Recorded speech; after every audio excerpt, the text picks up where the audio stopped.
Mm,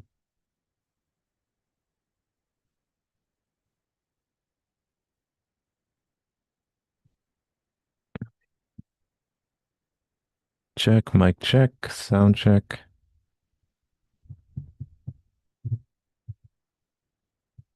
Check, mic check, sound check. All right, that sounds good.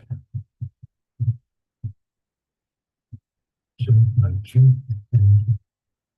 Sounds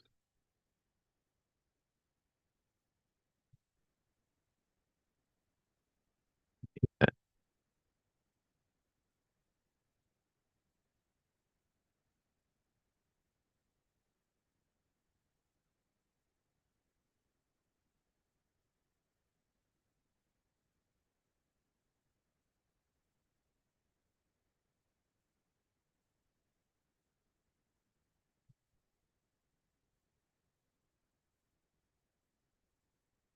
And video seems good.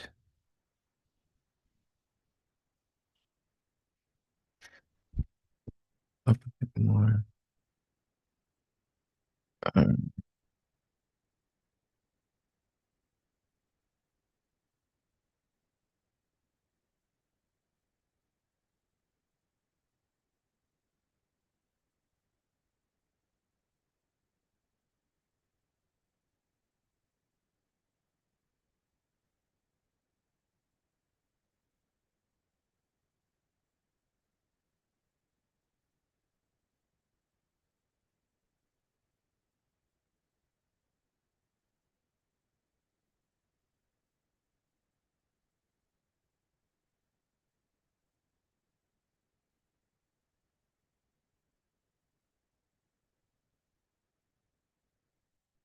how does that look?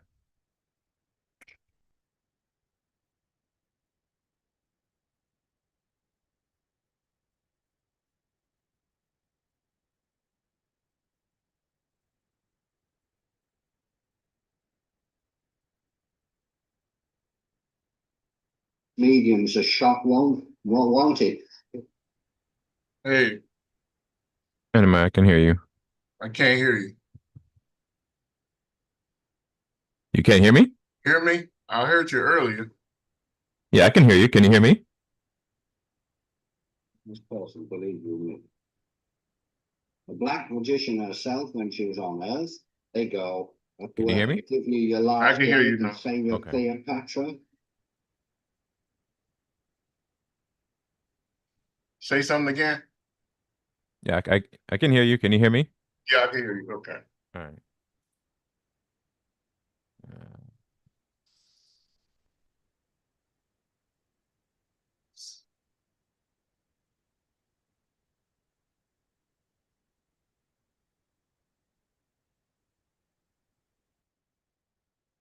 Start trying to answer that. the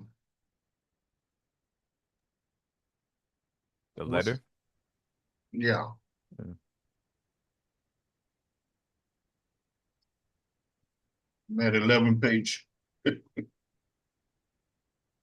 Well, your response is 11 page, or you read up to page 11? My response is 11 pages, Oh, wow.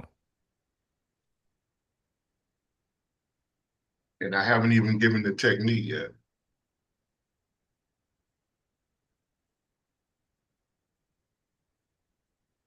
So that's just explanation or theory. Yeah, it's explanation of describing how it worked.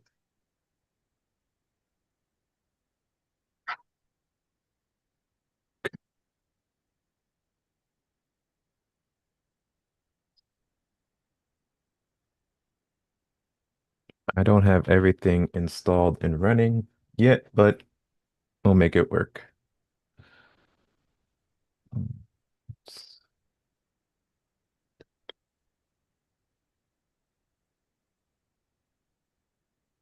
Yeah, I don't want to buy another copy of Adobe, so I'm gonna use another program. How much it cost? Let me see. Text.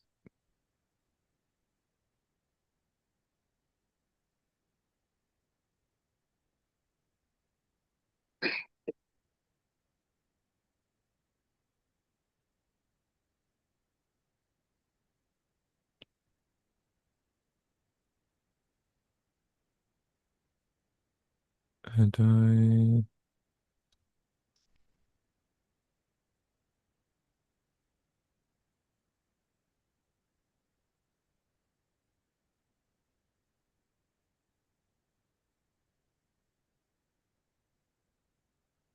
hey.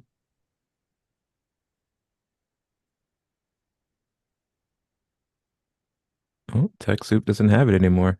I guess they want you to subscribe to their Creative Cloud. Really? Yeah.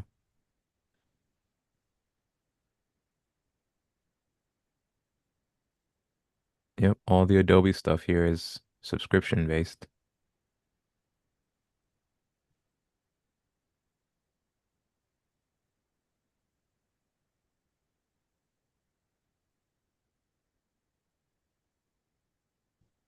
Probably why Oh, you can't find it online, huh? yeah. Well, maybe the old license will still work. I'll try installing it later today and see if it'll work. If not, then I'll just do some, I'll find an alternative program. Because I want it on my new computer, so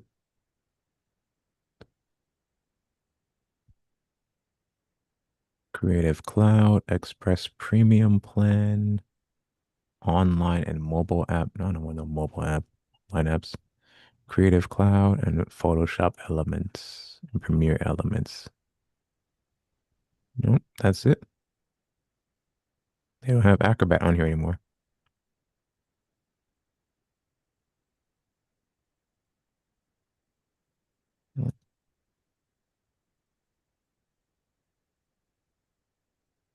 Well, guess I just have to learn a new program then. All right.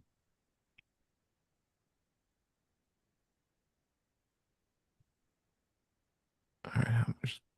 What time is it?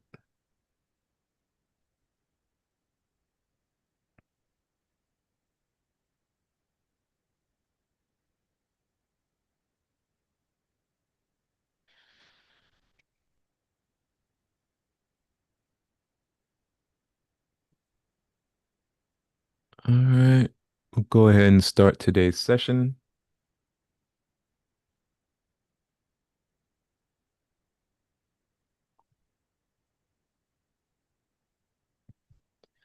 And I'll cut out the first 10 minutes or so.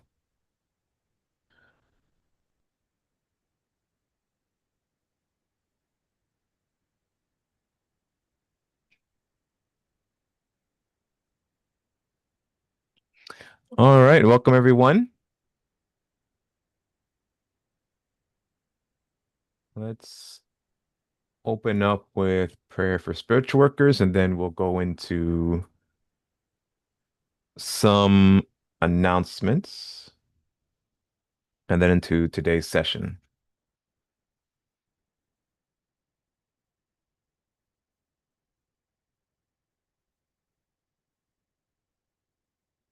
All right. Prayer for spiritual workers.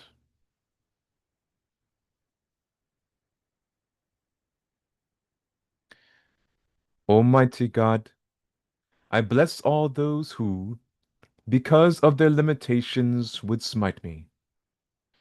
Almighty God, I bless all those who, because of their weakness, would not heed me. Almighty God, I bless all those who, because of their ignorance, would defile you through me. And I ask, Almighty God, O wondrous power, that your strength may be given to me now, so that I might be fortified by this, so that I might go forward bravely into the world, and despite reception, send forth my love of thee throughout all races of man. Almighty God, give me the power and strength to rise above my karmic weakness, the deficiencies in the pattern of my evolution, so that I might evolve and become stronger, I, and even stronger in thy everlasting light. O God, thy will be done.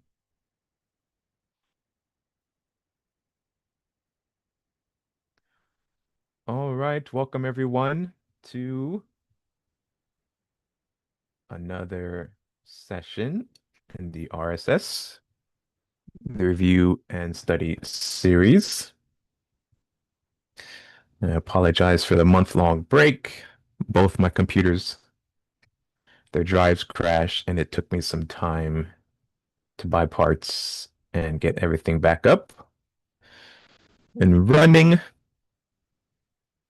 Still not 100% there yet, but we'll make do for now.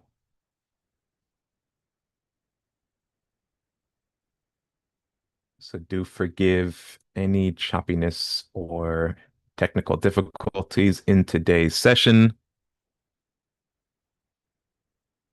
Will try my best to keep it as smooth as possible and get everything up and going for the remainder of these sessions. But glad to be back, and I'm glad to see some of you jumping back in, even though I sent the notification out late yesterday. Um, I will do my best to keep these series and these classes on a regular schedule. And I can see on my end, I'm already having some network issues, but we'll make it through. Announcements. We're going to continue with the study and review series of the 21 Lessons of Metaphysics. Hopefully, these past few weeks, you guys had plenty of time and opportunity to review those classes.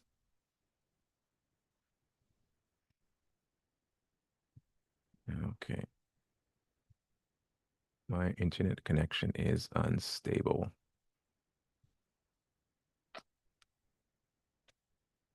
Let me turn on Wi-Fi then, and maybe that will help.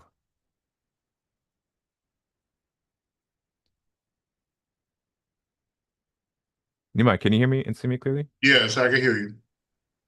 I can see you. He just went out just Okay. for a little bit and came right back. Okay.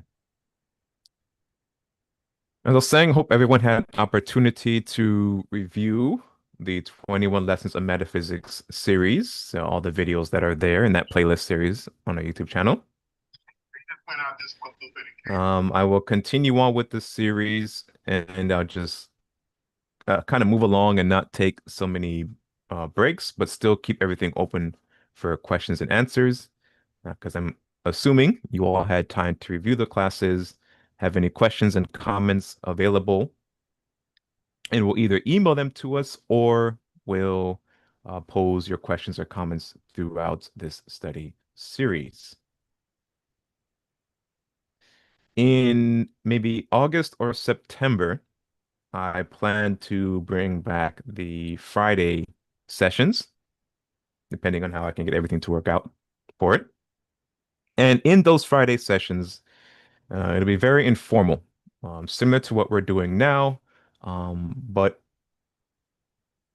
I'll return back, if not Florida National University, then to Miami-Dade College. I'll let everybody know where I can find a space for us to meet. And that'll be more of a discussion type setting, less formal in presenting material, but geared towards discussion uh, and practice. There have been several questions lately on the different mystic practices. So on those Friday sessions, it'd probably be bi-weekly or maybe weekly, depending on how I can work out the schedule and find availability at either Miami-Dade College or Florida National University.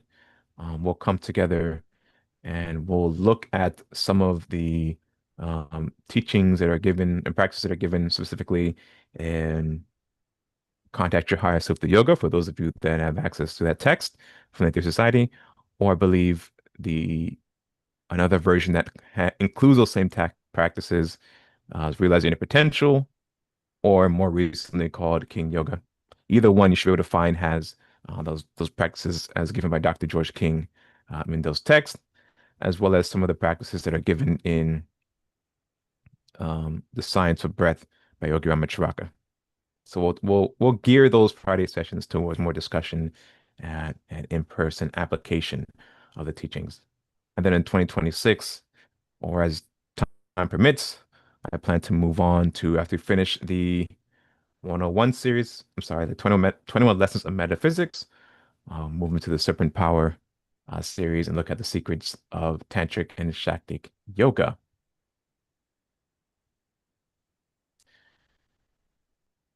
Today's session will also be partly a um, open discussion. So if you do have any questions or comments that you would like to pose, feel free to post them in the chat, and I will periodically go back and forth between today's material and the chat to look at your questions um, and pose them to hopefully get them answered for you. Last session, we were reading through chapter 5. Let me go there real quick. Of the second book, authored by Mr. Nehemiah Davis, The Miracle Kit Behind the Power of Prayer. And in chapter 5, we're looking at the subtle makeup, understanding the subtle makeup of man.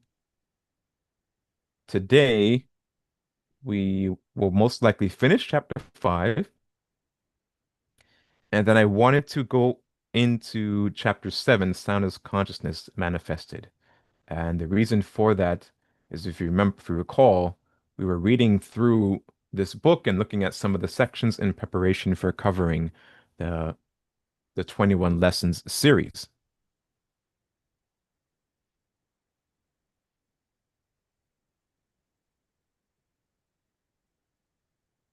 Okay, Hadi, are you bipping in your email?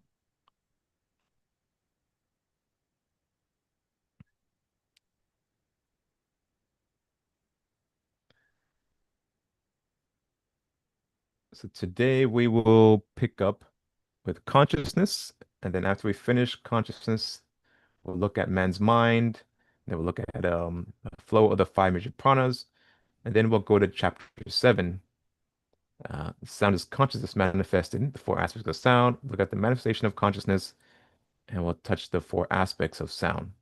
And then that'll complete our review of this text in preparation for the going back and looking at the transcripts for the selected classes of the 21 Lessons series.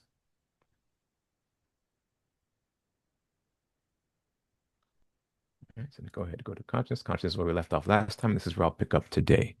Before I do that, let me go ahead and say, Hadi, I see your question here.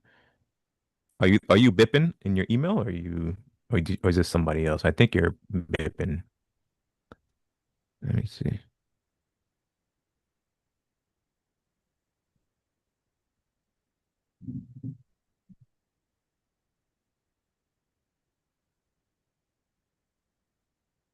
Yes, okay.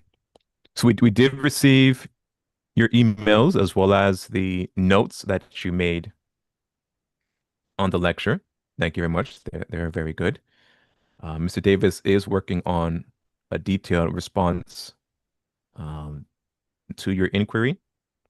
And once he's finished that, we'll go ahead and I think I may take a look at it also, and then we'll send it back to you. I'll also send you another email. I'm going to see if I can find a way, a particular app or something that'll better help facilitate a conversation between you and Mr. Davis. I remember last time you said you guys tried to have a conversation, but you kept having connection issues. So I'll try to find another avenue to help you with that. But like I mentioned earlier, I had failures on both my systems. My drives failed on both my computers, so I was not able to host any classes or really do anything until I was able to repair my system and purchase new parts and everything. I'm just about there, about 75% there, but I'm going to continue with the courses, and once everything's up and running properly, I'll be able to better help facilitate, you and everyone else in getting answers to your questions and getting communication channels set up. Just give us a little bit more time, and we'll get everything up ready for you.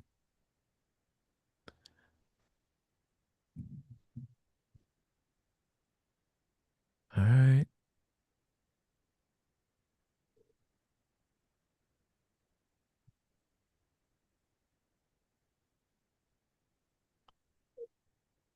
see.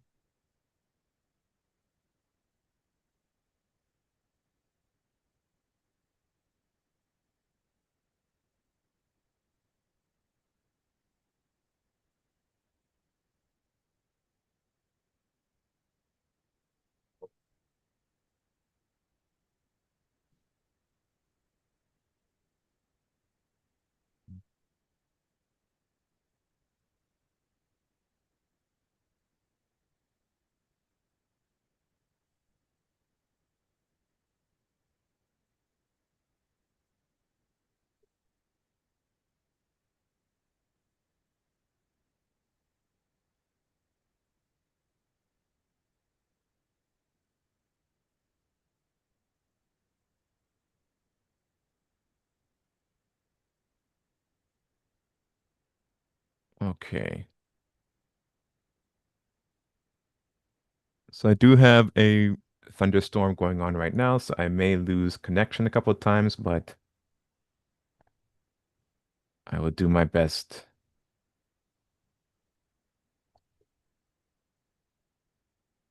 to get back up and keep the class going. And again, if you do have any questions or comments, feel free to post them in the chat, and hopefully we'll have a smooth class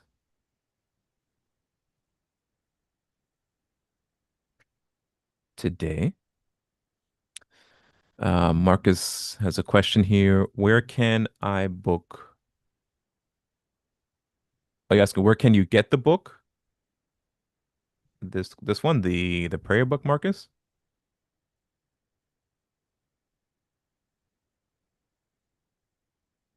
Ah, yes. Okay.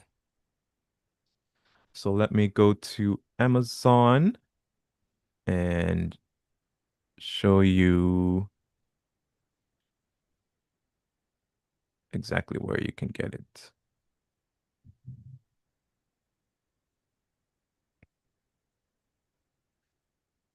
So Mr. Davis has two books. The one that I'm currently reading from, let me switch screens here,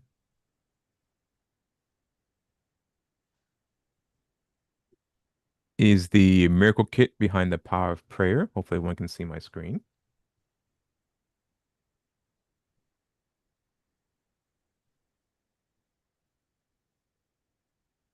Okay, it looks like you can see my screen. And this book is available on Amazon as either paperback, hardcover, or Kindle. I recommend the paperback version because I just like having a physical book. It's easier for me to study and follow along than reading online, but either version, whichever you prefer, I can pick up a copy of his book here. His first book is also available, The Ancient Language of the Soul, The Mystic Knowledge of Mantra. Uh, you can also pick that book up as well. In the We actually have a playlist series where I read The Ancient Language of the Soul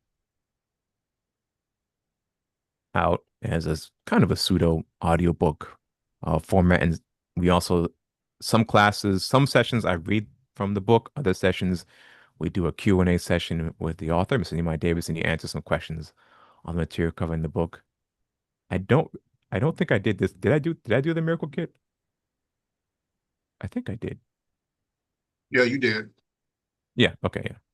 So also I did both books. I read them out, and we followed a similar format, where after reading a chapter or two, we would go back and pose questions to the author, and he would answer them live, in this session.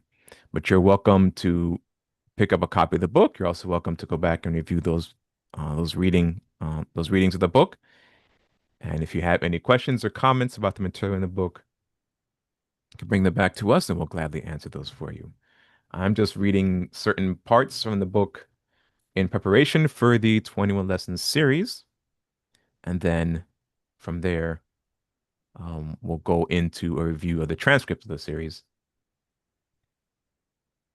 and bring some updated information as well as pose any questions or comments you guys may have had, since those classes were given about a little over 10 over 10 years ago. All right.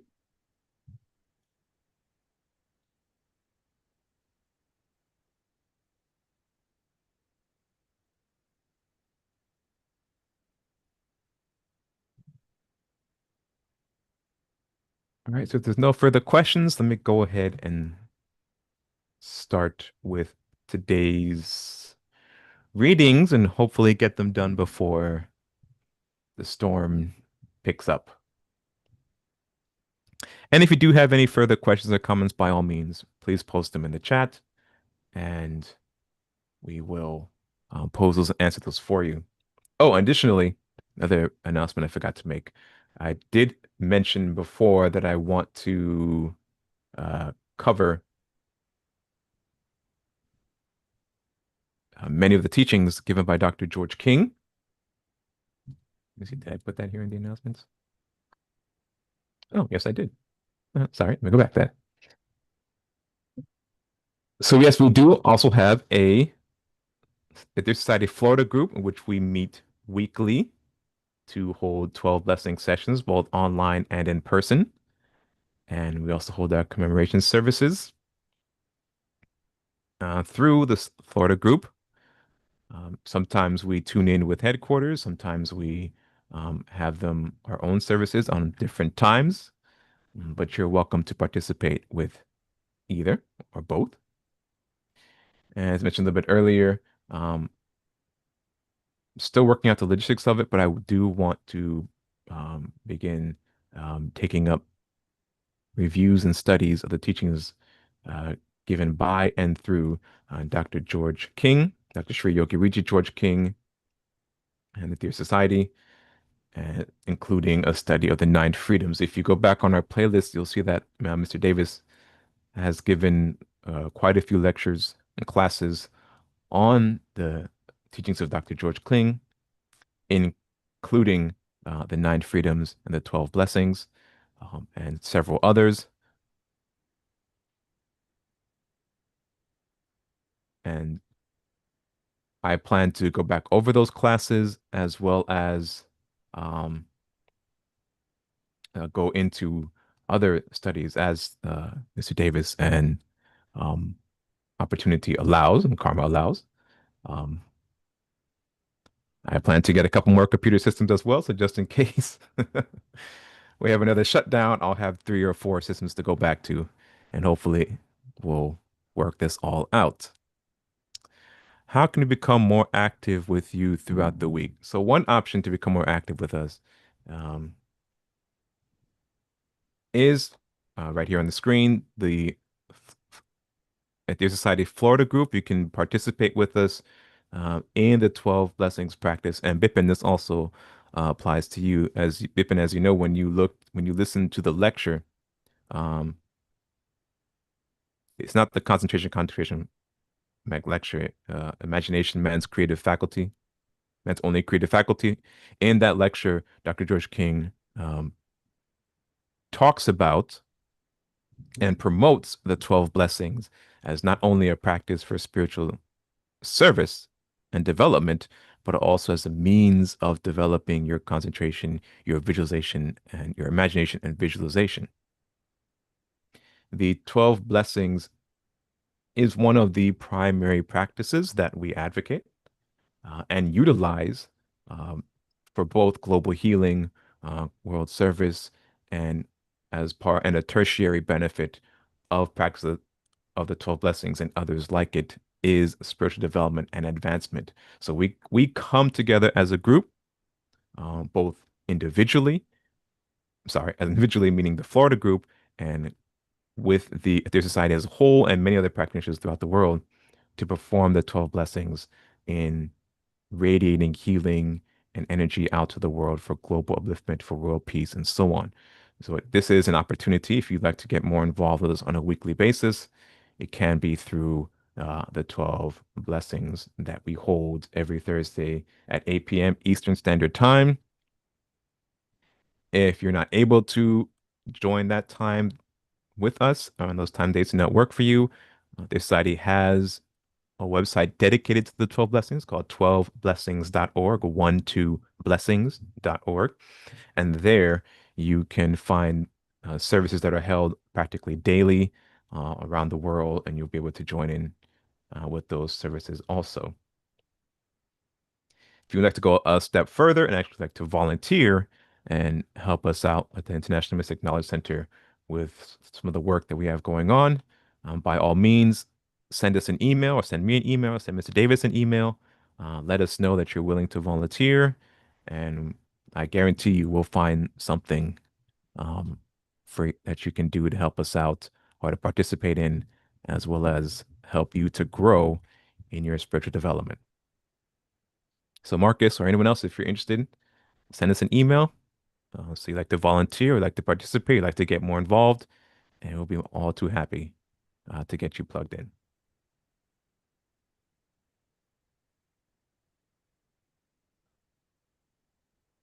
Okay.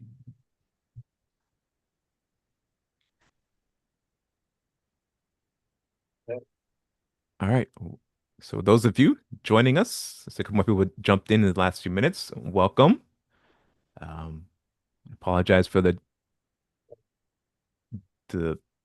abrupt stop of the classes. I mentioned earlier, I had problems with my computers, some drive failures, and had to replace some parts. I'm about 75% back up now, but I'm going to try and chug along and get these classes back out so everyone can have opportunity to participate and grow and learn together. So if there's still a bit more glitches today, I do apologize for that, but we'll make our way through. We're going to finish up chapter 5 today of the Miracle Kit and the Power of Prayer book, which is chapter 5 talks about the mystic constitution of man. And then we'll go into chapter 7, probably towards the second half of today's session or and into next session. We'll finish up the Miracle Kit between these two sessions, and then we'll jump back into the 21 lesson series, looking at a transcript of the classes, looking at additional diagrams, illustrations, and presenting any updated information since that time, as well as giving all of you an opportunity to pose any questions you may have had um, since since those sessions were given uh, about 10, 11 and change years ago. Consciousness. The manifestation of consciousness is brought about through the intersection of Pingala and Ida nadis. These chakras are the vortex centers where Pingala and Ida nadis intersect and manifest various levels of consciousness. The consciousness operates on all levels, and these chakras represent the primary realms of existence it is operating from. As stated earlier in the book, the soul configures the Shakti power into the Kundalini consciousness that blocks the door to Sushumna, which manifests the basic flow of Shakti power that is separated into the two parts called Pingala and Ida. Excuse me. Kundalini then becomes the instrument that the soul works through. In its, Kundalini's dormant state of consciousness, it sings a song that manifests basic consciousness to all levels of existence. This is done by Kundalini sending a sound vibration up through the chakra system that creates the right Shakti configuration to manifest the vehicles of expression that the soul can work through in order to experience basic mental, subtle, and astral consciousness, and eventually gross physical consciousness. These sound vibrations leave the dormant state of Kundalini and modify itself at the solar plexus chakra, the heart chakra, and finally the throat chakra, where the total power to manifest basic consciousness is brought about by the fourth aspect of sound. In chapter 7, we'll get into more detail about the four aspects of sound, as well as Kundalini. The Ida nadis, mental powers, and Pingala nadis, vital powers, intersects at and through the chakras, and it turns on the switch which allows consciousness to manifest on any level of existence. A brief statement of man's mind. Before we go on, let us study mind as the metaphysician sees it in operation with this high state of consciousness, always acting as the backbone or background of all levels of mind. The mind of man is broken up into three distinct parts that the metaphysician recognizes as the functional component of man's mind.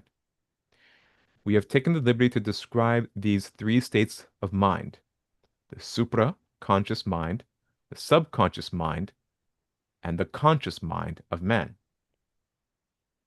The supra-conscious mind. The superconscious mind is that part of man's consciousness that represents the higher self of man. It is that part of consciousness that communicates directly with the soul and assists it in managing the lower levels of consciousness. This superconscious mind is the result of the nadi system being used to place limitation on the manifested consciousness brought about by the manifested portion of the soul.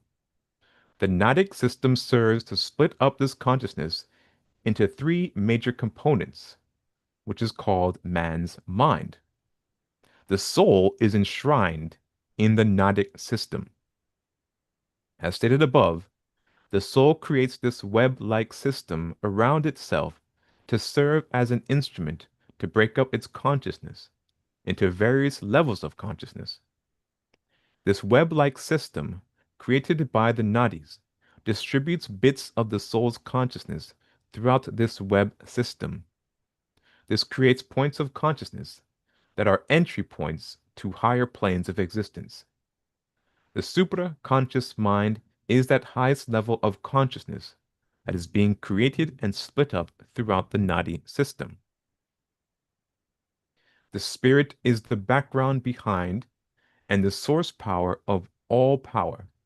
And the source of all power for the soul, and the soul is that background behind and the source of all power for the superconscious mind, and the soul is also that link to the spirit.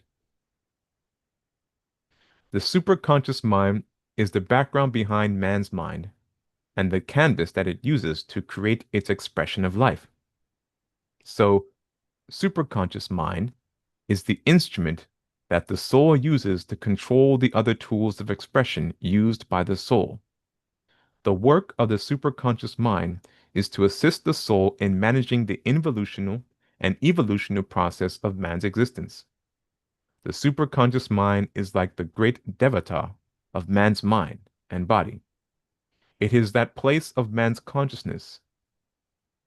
It is that part of man's consciousness that he ascends to through his evolution. It is that part of man's consciousness that he activates through the rise of the great power of Kundalini. The superconscious mind is that part of mind that man will work towards achieving over lifetimes of reincarnation.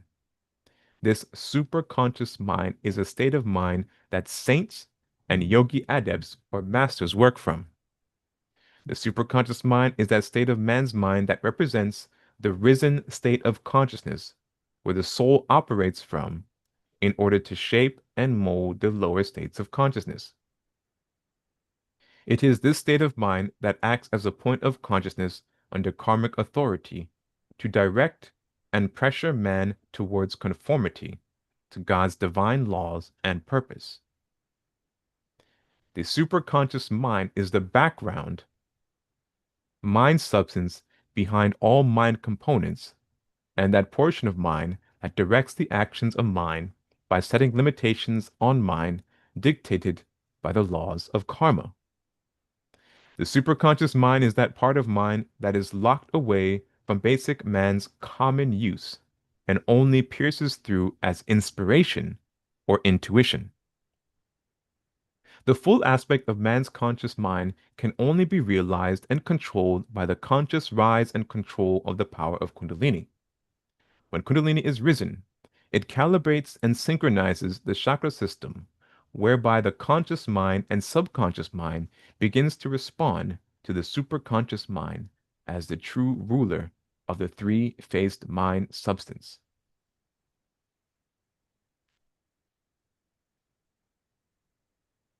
All right. Again, if you have any questions or comments as I'm reading through today's material, feel free to post them in the chat. I'll be glad to get those answered for you. But this is partially a open discussion session as well. So any questions or comments on any subject matter uh, metaphysically oriented can be posed, and we'll be glad to answer those for you. The subconscious mind. The subconscious mind is that part of man's mind that handles all the involuntary actions within man's existence. The subconscious mind manages the functions of all the subtler bodies and the physical body. It is that part of the mind that handles the most minutia functions or minute functions of the largest, handles the most minute functions to the largest functions of the physical body. It frees up the supraconscious mind and the conscious mind from having to deal with those functions 24 hours a day. Although the subconscious mind does interact with the superconscious mind and conscious mind by way of giving a direct and indirect response to its commands and actions, the superconscious mind gives directives from itself and the soul to the subconscious mind to constantly try to achieve the necessary karmic balance. The conscious mind's uncontrolled thoughts and actions creates the karmic directives to the subconscious mind that it must adhere to. Because the subconscious mind strictly adheres to the divine laws of karma, the subconscious mind's very existence pulsates to the divine law. The subconscious mind is like the great diva of mind and body. Its sole purpose is to make sure all actions are given the proper proportional karmic reaction. It is that part of man's consciousness that stores all memories of past and present lives. This record of man's thought and actions stored in the subconscious mind leaves signature scars on the auric body of man and becomes the karmic signatures that serve to calibrate the amounts and limitations placed on man's current lives and future lives. These auric signatures, these auric signature scars, samskaras, which are positive and negative thought forms, hang on the aura and distort the natural flow of the cosmic energies within the aura. To give an example of the subconscious mind's functions on a purely physical level, one of the functions can be described as the process of what happens when man digests the food he eats. The subconscious mind is that part of the mind that controls how the food is broken down into its lowest substance in order to extract the proper minerals and nutrition that can be distributed throughout the body to assist in maintaining the human systems.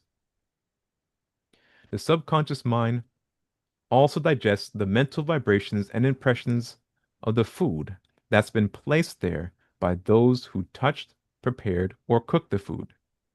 These mental impressions are distributed throughout the auric system. The mental impressions act as bits of subtler cosmic energy that is discolored by positive or negative thought forms, which act as nutrition or poison to the auric structure of man. Other examples can be taken from many involuntary functions, such as the circulation system, the respiratory system, the nervous system, etc. The subconscious mind controls all of these involuntary functions and hundreds more. Next, the conscious mind. The conscious mind is that part of man's mind that handles the so-called conscious state of man's existence. This part of man's mind is looked upon as that active force within the mind, which is part conscious mind and various states of unconscious mind. The conscious state of man's functions is in a limited conscious state. The conscious state of man functions in a limited conscious state. Through narrowing the point of focus of man's mind, the conscious mind limits the access to the subconscious mind and the supraconscious mind. This limitation brings about a so-called individual state of consciousness that serves to limit man's awareness of the whole, I am, and to have him to focus on the aspect of the part, the I.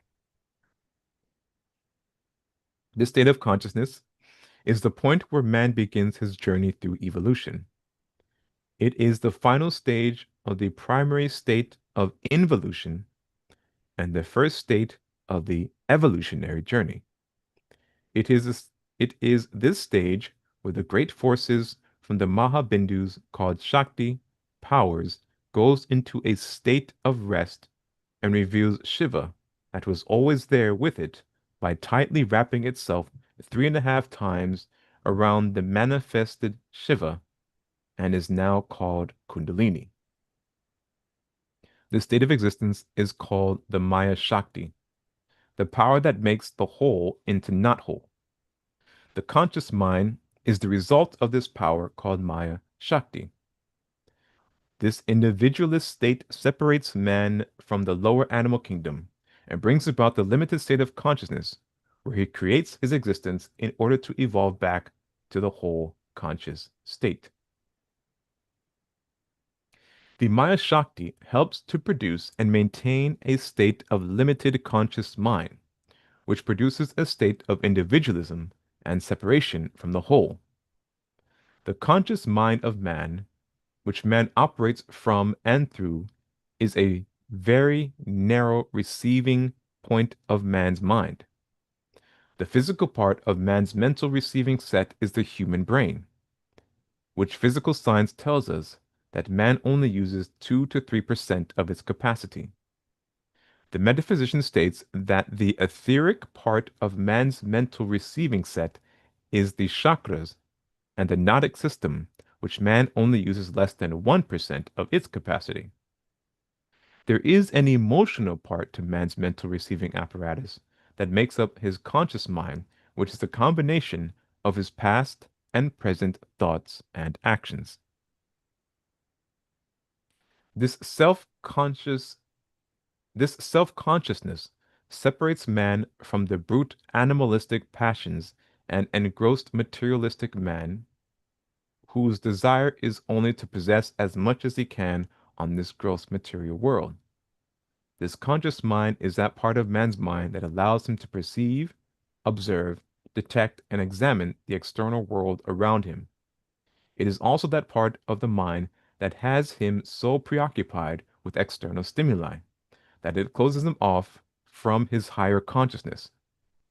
It is the conscious mind that wills all the sensory organs of the body, which produces and manifests the 5 senses, to register aspects of the following gross and subtler environments that we live and exist in. All right, table 5.3, external stimuli on the sensory organs. Now, first, on the left-hand side, we have aspects of environment. On the left, we have external pressures of environment. Aspect is solid. Its external pressures are liquid vapors and atmosphere. We have sounds and vibrations, 16,000 and 32,768 vibrations per second. Electricity, that's 1 billion vibrations a second. Heat, 200 billion vibrations per second. Light and color, 500 billion vibrations per second. And subtler aspects of light X-ray, 2 trillion vibrations a second. If you'd like more information on what's referred to here by the vibrations and external pressures in the environment, I'd invite you to read and study the text, Nature's Finer Forces by Rama Prasad. The text is available for download for free on our website, mysticknowledge.org. The sensory perception of the above aspects of the environment serves to inundate the conscious mind to the point where it is constantly responding to the external pressures from the environment. The conscious mind engages in the above activities so much that it forgets that it is a part of a higher and greater consciousness. The conscious mind becomes so indulged in the actions and reactions from the sensory perception that it individualized itself to the point that it forms its own reality.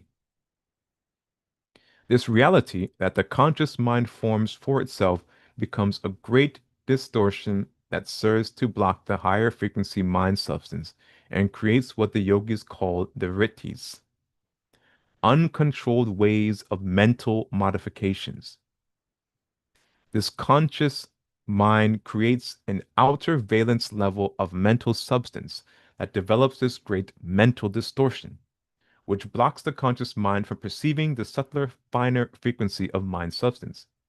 It creates a huge collage of mental thought forms that blends together and hangs on the aura of man, developing a basic character that radiates a mental attitude which shapes and molds its outer expression.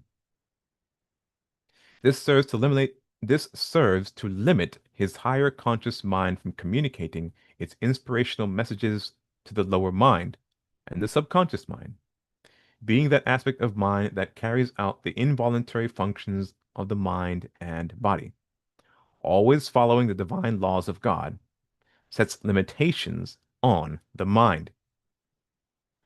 Each one of the mental thought forms within this mental collage on the aura has a particular energy configuration that expresses life either positively or negatively.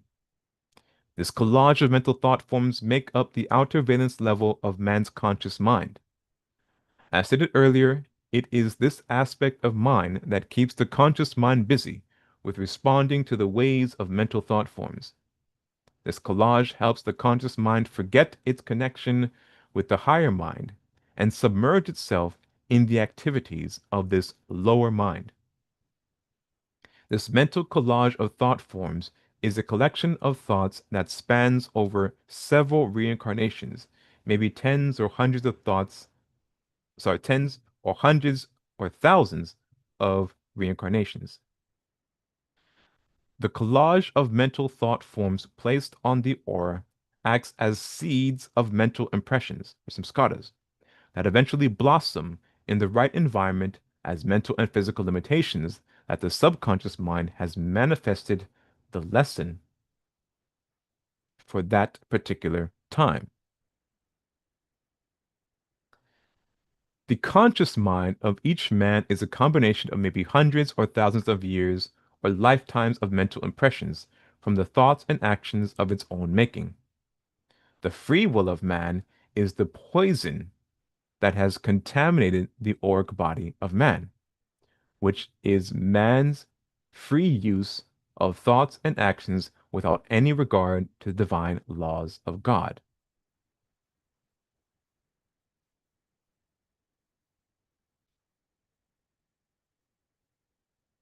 Therefore, the conscious mind falls under the illusion that it is the commander of man's mind.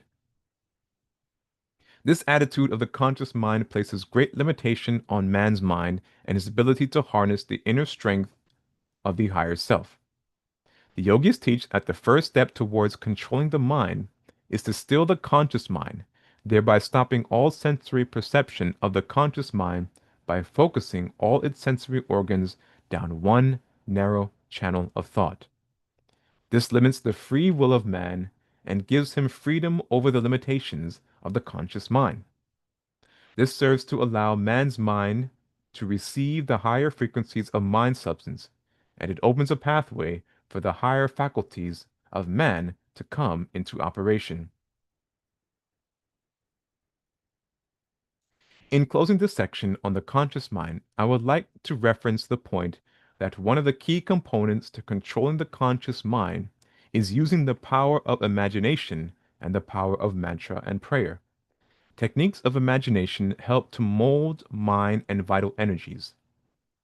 Mantra and prayer techniques help to purify the aura, charge the chakras with highly charged and balanced cosmic energies, and eventually activate the sacral power of Kundalini, excuse me, and bring about spiritual enlightenment. This ability of controlling imagination allows man to use his physical brain as a magnetic instrument to pull on subtle and gross cosmic energies. Through the use of vocalizing the holy mantras in a gross or subtle manner, the brain becomes a huge magnetic force, when the power of imagination is controlled under deep concentrative circumstances. All right. So before I go on to the next section on the major pranas, do we have any questions or comments?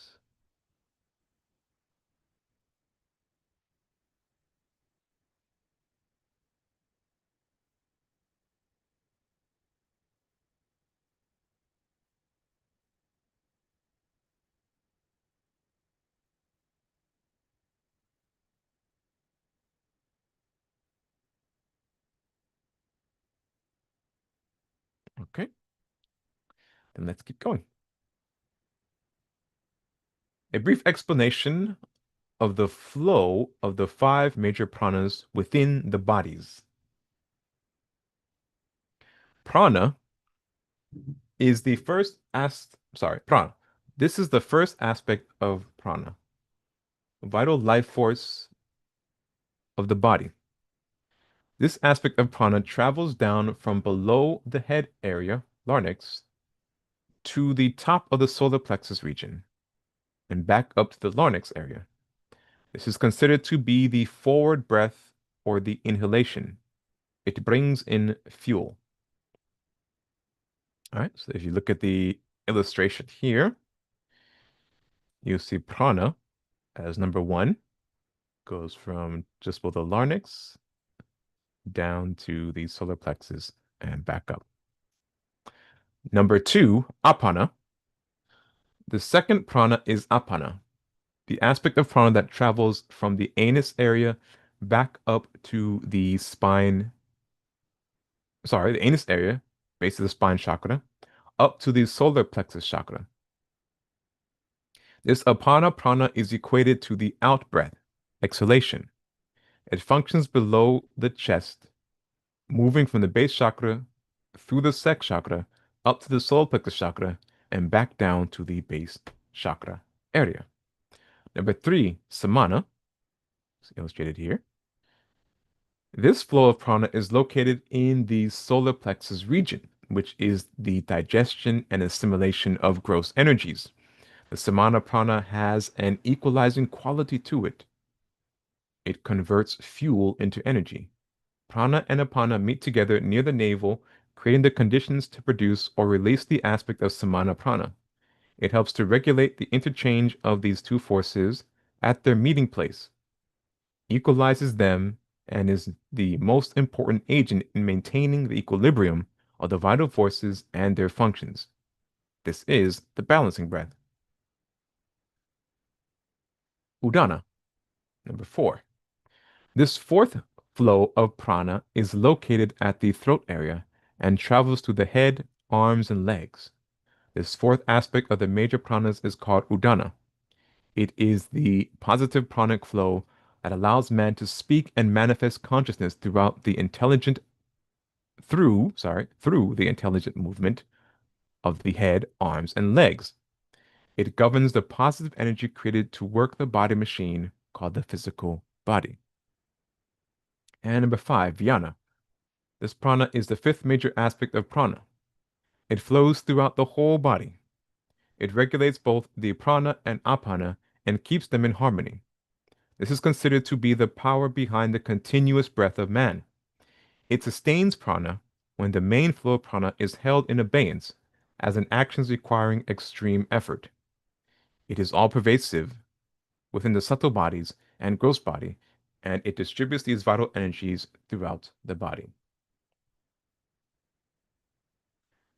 Okay, that concludes chapter 5. I did want to come back up and look at this footnote here, because earlier we talked about, actually, Mr. Davis briefly touched on free will of man being a poison that has contaminated the auric body. So that may have piqued some interest from you guys. There's actually, Mr. Davis has a lecture, a class on freedom and free will. But you can also listen to a lecture, a very good lecture on Dr. George King, talking about the differences of free will and freedom and how to move from free will into freedom. Uh, Dr. Sri Yogirichi George King received an outstanding cosmic transmission, which is commonly referred to these days as channeling on the difference of freedom and free will. Titles come from freedom to free will. He brilliantly showed how mankind gave up freedom in order to walk the path of free will, which limited his ability to express the higher frequencies of mind and cosmic energies. There are several publications from the Society that record and describe the principles of this subject, which include the original cosmic transmission from free will and freedom, as well as his commentary on the subject, and as also the book of the Nine Freedoms. So you can listen to both the lecture transmission at cloud.aetherius.org, and you can also pick up a copy of the Nine Freedoms at the Aetherius Society website on their bookstore page. All right. So, are there any questions, comments before I move on to chapter 7? And in chapter 7, we're going to take a look at the manifestation of consciousness, which continues on with our discussion of the basic constitution of man. And we'll also look at Kundalini and the four aspects of sound, for the nadis, Kundalini, and the four aspects of sound.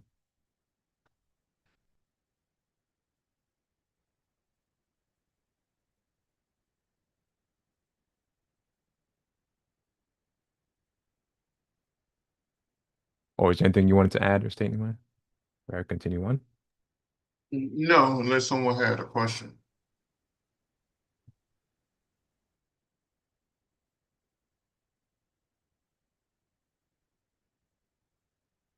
Okay.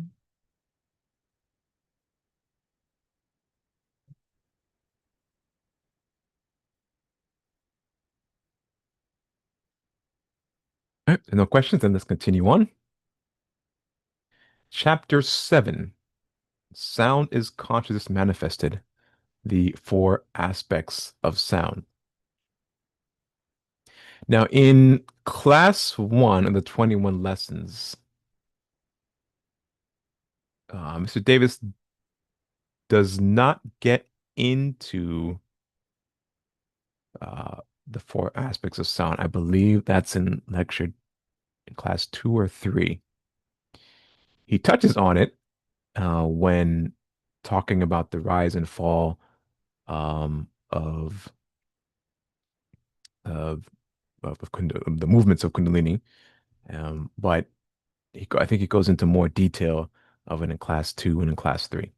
So if you're going through the material, the 21 lessons of metaphysics, you'll see him pick up with this information, touch on it in class 1, then in subsequent sessions go into more detail about it. The manifestation of consciousness. While Kundalini lays dormant at the base of the spine, without a chakra, its magnetic force or power is like vibrating tentacles that vibrates throughout the nadi system of man's subtler nervous system, which makes up the etheric body and helps to create the various levels of man's consciousness. The nadi system has three major types of nadis that transmits cosmic energies, kundalini, throughout man's subtler and gross bodies. These are the Pingala nadis, a positive flow of cosmic energies, the Ida nadis, a negative flow of cosmic energies, and the Sushumna nadis, which is the flow of both positive and negative cosmic energies. These nadis are located throughout the body. In fact, they are the subtle background of man's existence. The base of the spine chakra is the first state of self-consciousness for man. It is that state where man can say I or I am.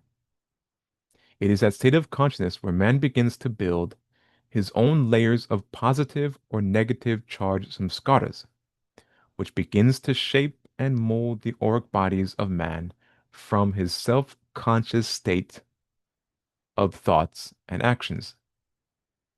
Up until this time, the auric units or layers that make up this complex etheric subtler bodies have been impregnated with the base mental, animalistic, instinctive cravings and desires of its past samskaras, mental impressions or scars of previous incarnations. Now, with the dawning of the self-consciousness, the individual is no longer guided by the subconscious mind, the diva of the mental bodies. The subconscious mind will always follow the divine laws of God. This is the part of the animal mind that we call nature when we say nature is guiding the animal kingdom. In the animal kingdom, their goal is to reach the Muladhara chakra, which brings them to a self-consciousness state. To them, the Muladhara chakra is what the Christ and crown chakra, the Aja chakra and Sahasrara chakra, is to us. In the Muladhara chakra, the consciousness of man begins his journey of evolution through living in a self-conscious state of being. In this self-conscious state, man also operates on a background of an unconscious state of mind and a subconscious state of mind, which takes care of all the involutionary complex functions, of the involuntary complex functions. The subconscious mind operates on a background of supraconscious mind. The Muladhara chakra is the first major chakra that man works through as a self-conscious being. Each major chakra along the spinal column region represents a specific realm of existence and level of consciousness. The base of the spine chakra, Muladhara chakra, is a level of consciousness where man was cut off from the lower animal world and the higher spiritual worlds. It is the middle passage, the end of animalistic existence and the beginning of a self-conscious existence. This plane of existence is where man emerges from the Maha Maya conscious existence. Emerges in the Maha Maya conscious existence, the great illusion, as an individual that is separated from the whole, the absolute or God. Kundalini is the primarily dormant life force within the body of mankind. It is that power lying deep within the base of the spine chakra, Muladhara chakra. This energy force is the primary life force of man's consciousness. The tantric doctrines tell us that it is the microcosmic Shakti within the human body. The tantric philosophy describes this Shakti power as the power that the soul uses to form the great illusion, Mahamaya, of individual consciousness as it descends to the base point of consciousness, the root of man's existence, the Muladhara chakra, and lodges himself in a constant cycle of samsara, the wheel of rebirth.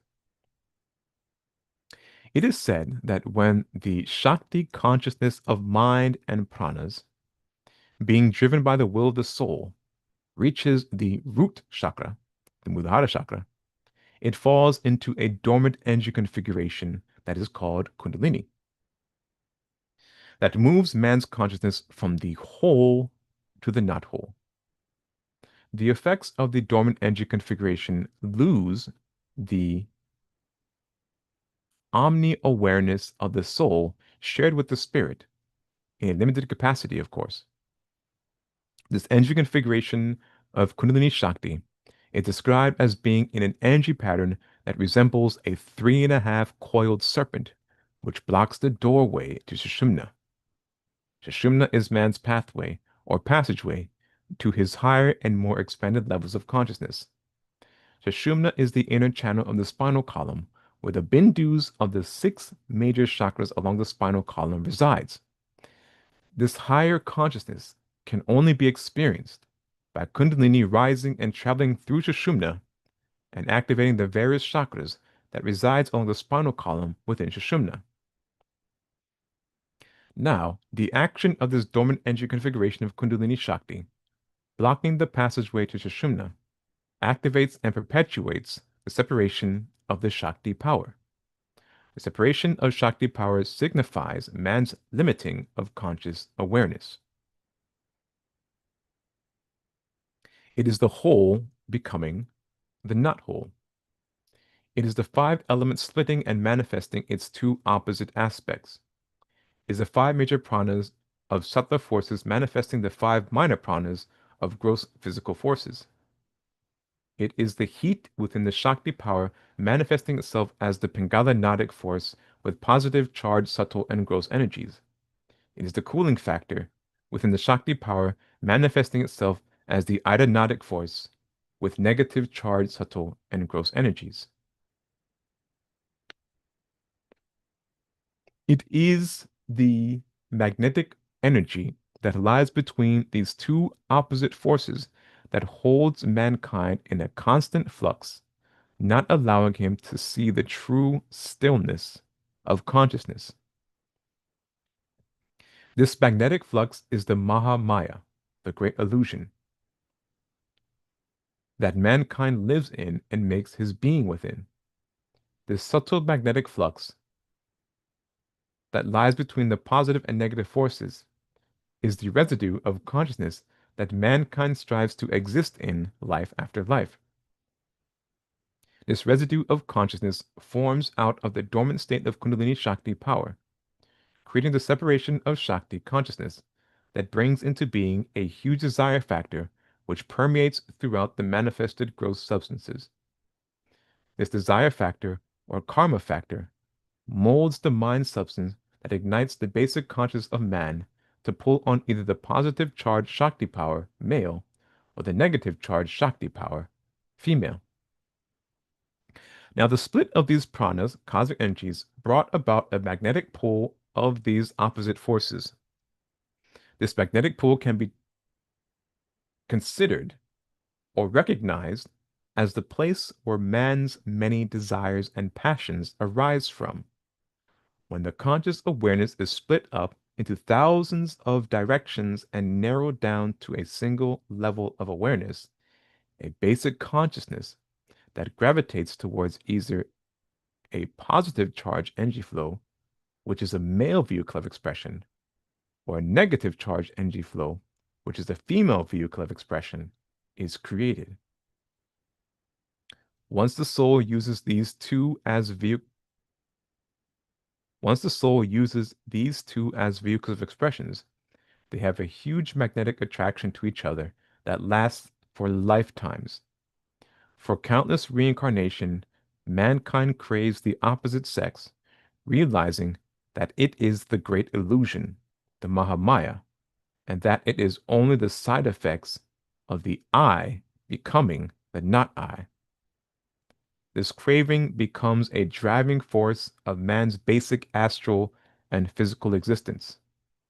It's the sex impulse, the vital life force of the subtle level, and it's the vital life fluid on the physical level.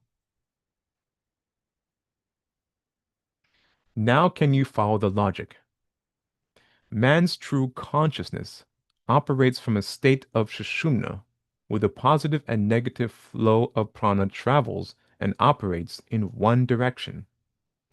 The illusion that comes over him when the soul encases itself in these various vehicles of expression stops him from realizing his true identity. The male and female sex impulse is the magnetic flux that came about from Kundalini power going dormant, or the I, that is the soul, operating through the Sushumna, becoming not I, which is a split of consciousness. Various chakra levels operating, which is a split of consciousness operating through a chakra with the primal energy source that is either Pingala, a male energy, or Ida, a female energy. The great magnetic flux between the two is expressed as a desire and passion for the opposite sex. which creates the huge distortion of mental substance that these desires fester and live in. Can you understand that within the body, the Pingala flow of force is primarily a vital flow of pranic energy, and the Ida flow of force is primarily a mental flow of energy? So neither force can ever be separated from each other because they are totally dependent on each other for their existence. Prana shadows mind, and mind shadows prana, because both are one and one are both. And their real existence is the living fires of consciousness when it's expressed through Sushumna, when the positive and negative flow of prana travels and operates in one direction.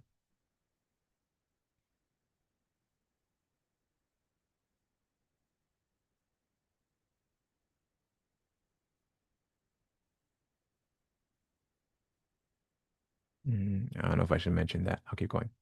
The Sushumna Nadi is the meeting place of all three major qualities of energies that flows to the physical and subtler bodies of man.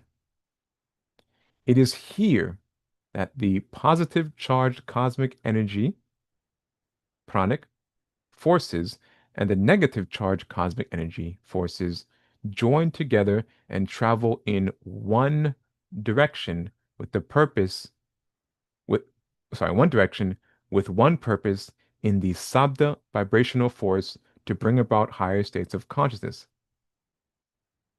When this Pingala Nadic force and Ida Nadic force join together, it manifests a third force with a neutral charged flow of energies is called which a neutral energy is called a Sushumna Nadic flow of cosmic energy.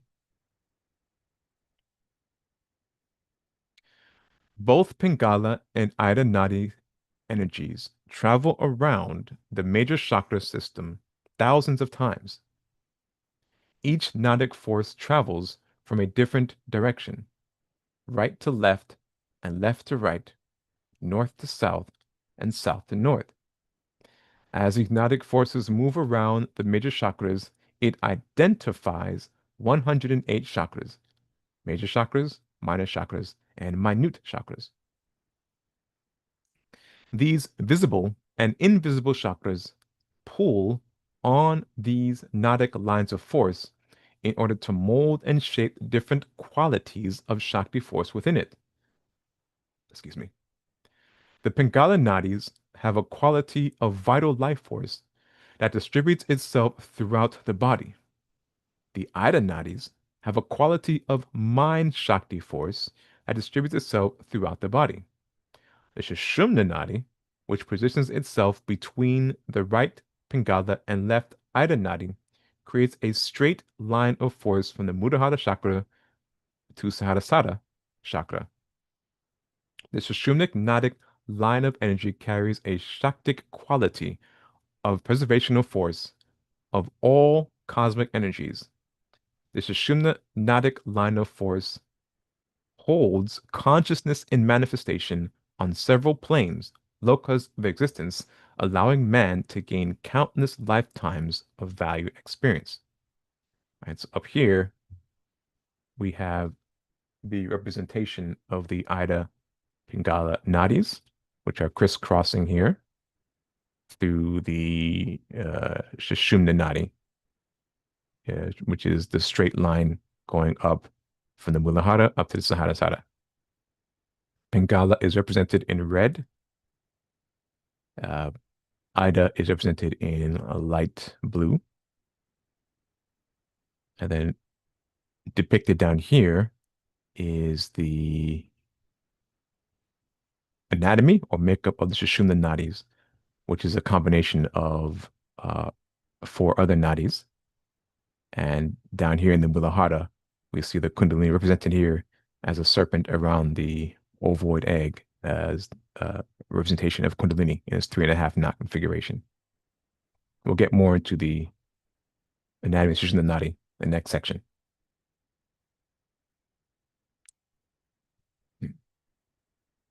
It is said that the Sushumna Nadi has three inner channels that seem to compress all the qualities of the Shakti force of the Nadic and chakra system into one minute channel which pushes upwards and forwards and operates the major chakras, giving tremendous power over the cosmic energies and mind energies, placing man's conscious awareness on a supra-conscious level.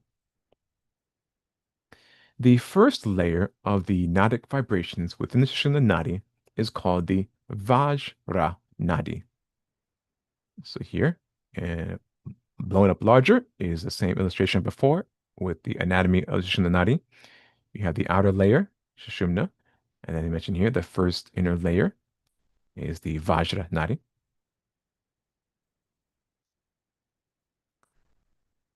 A conduit inside the central channel that extends from the genital regions to the head region. The Vajra is ascribed as a hard diamond-like substance, but lustrous with the light and power of thunderbolts. It is said that this layer of Sushumna Nadis, the Vajra Nadi, is the place where the sexual energy, Ojas, connects with the brain. Ojas is the highest form of base physical manifested energy in the human body, which is concentrated form of semen.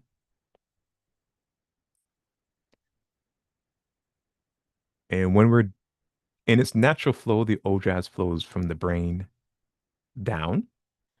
And when we perform the practices like the headstand or standing on the head, the Hatha Yoga practice, standing on the head, the goal is to stimulate the flow of Ojas back up to the brain and thereby energizing the brain with that Ojas energy. Little side note there. The second inner layer of the Sushumna Nadi is called the Tritra Nadi, represented here. Tritra. The configuration of this Tritra Nadic force is of a sattvic quality, a pure Shaktic force of fire or fire, Agni, sun, Surya, and moon, Chandra. It at its highest level of equilibrium throughout every level of its channel. These, did I miss something? Oh, no. These three energy configurations are known as the three aspects of Sabda Brahman. Within the Tritra Nadi is the Brahma Nadi, where the pure cosmic energy of evolution flows as the power of Kundalini. It is the Kundalini power that travels through the Brahma Nadi, where all major chakras resides. As the Kundalini power passes through this channel, it opens each chakra that resides along this inner path of the Sushumna's Brahma Nadi, which brings man from a limited conscious state to an expanded conscious state. Okay, what do we have here?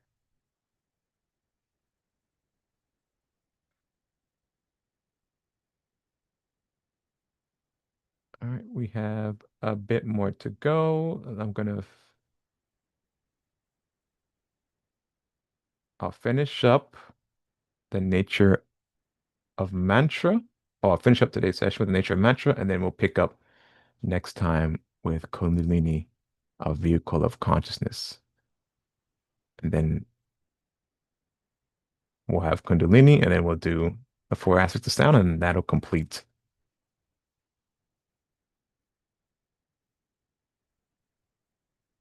our review of the text.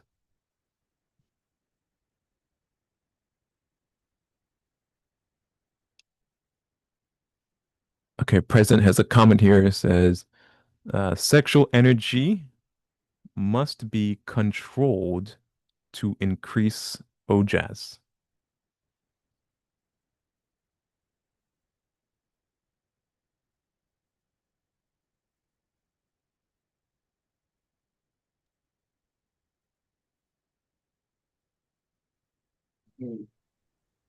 I don't necessarily agree with that. OJAS is within the body. The OJAS must be controlled. I agree with that in order to gain greater capacity over the OJAS. Remember, the Sutras of Patanjali teaches us that all the energy that we need is within our auric structure.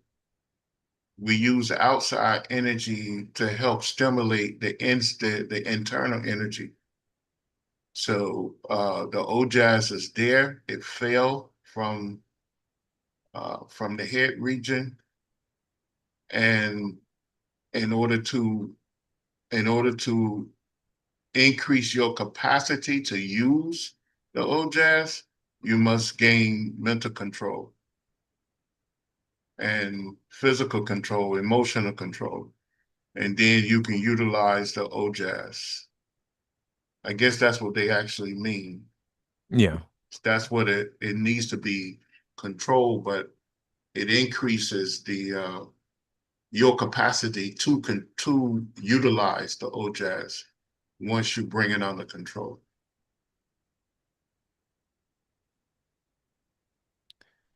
And then his next comment is Brahmacharya in thought, word, and deed. It's hard, but possible. Yeah, true. But that's what it is. It's not increasing the OJAS, it's increasing your capacity to control the OJAS.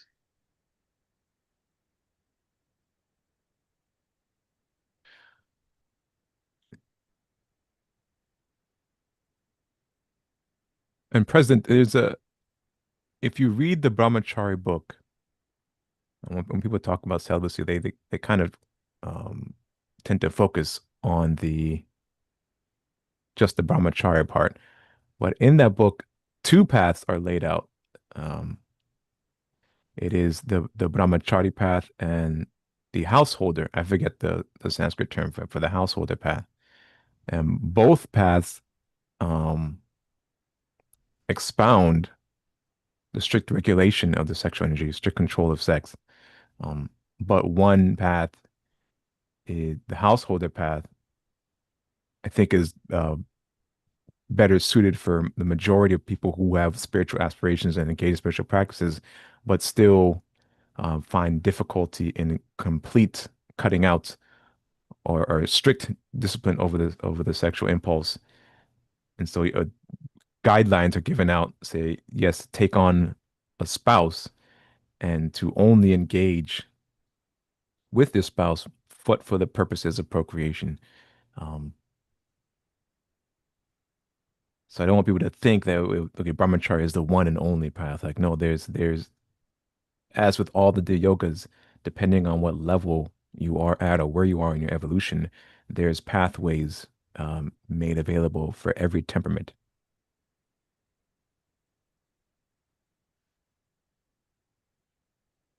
How are we how are we attracted to someone naturally and why?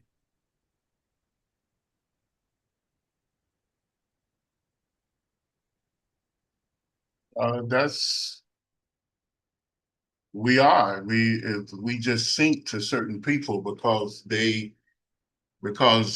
we need to gain certain experiences with them comically. So if you have a certain comic configuration or pattern, and someone else near you have the ability to allow you to experience that that comic lesson that you need to learn, then you are naturally attracted to them. And a lot of times you are attracted to them for lifetimes. It may take lifetimes to work out that karma. So a lot of the family members and friends that you know, you may be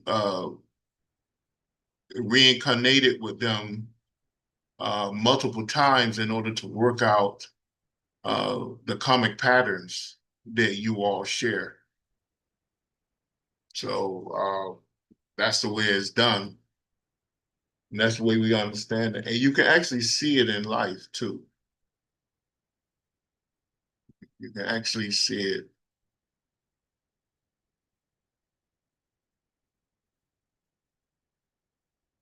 I hope that answers the question. Yeah, Hadi, I would to follow up on that too, I would invite you to listen to two lectures and classes on those lectures that Mr. Davis gave.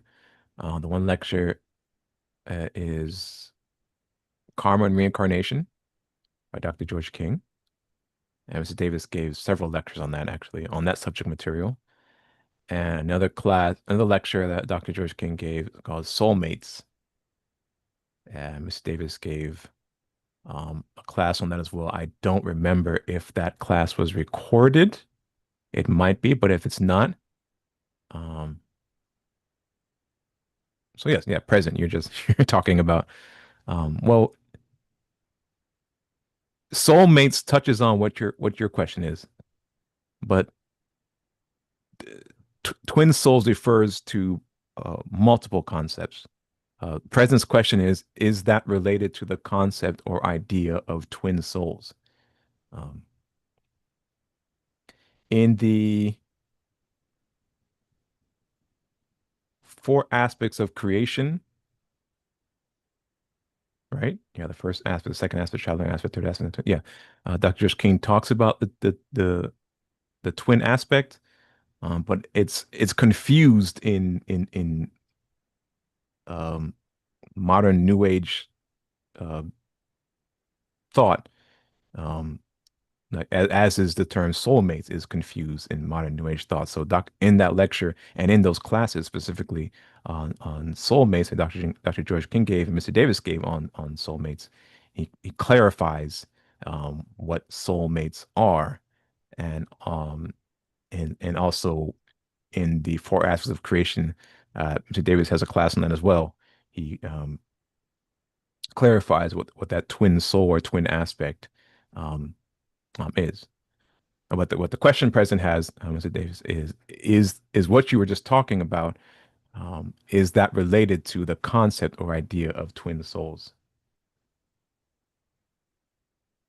No, not really. Not really. Um,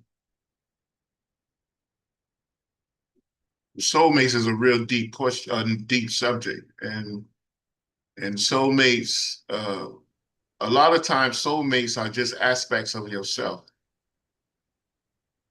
If you can understand that, Hmm. because we are a vast being, and some of us have been. In order to advance, we over time we meet the soulmate or twin soul, and after many lives of collecting data and information and experiences, we melt into one being until and then we may find another aspect of ourselves and we melt into that being until we get to the level where karmically we can be in one body and then we ascend. So a lot of the new age Yeah, the uh, romanticized yeah, idea. Yeah. romanticized they gave a lot of false information on that. And a lot of information was secret for centuries anyway. But yeah, when mankind fell, and it's recorded all through history, when we destroyed our civilizations and failed and killed millions and billions of people, we took on negative karmic patterns, which force the law of karma to split up our consciousness and multiply. That's why if you were to look at all the different realms, if you were able to go up into the upper atmosphere and then look at all the realms at once, on Earth, you'll notice that the largest population is in the lower rims, and it's because of the deeds, the negative things that we have did to the earth and to ourselves. So we split our consciousness up because the law of karma would not allow us to be born back on the physical plane in one conscious and one embodied conscious in one body with our full consciousness to continue to make the same mistake. So our consciousness was split up into multiple bodies. And as we develop ourselves, then those twin souls merge back together from one life after another until we reach back to the place we were before. So that's a secret that's been revealed many years ago back to the metaphysical world that we can speak openly about now. And you can go back in history and you can see, if you really study the ancient teachings, you can see that is so. And it was written down, but it was written down in code and a lot of times and people didn't really understand.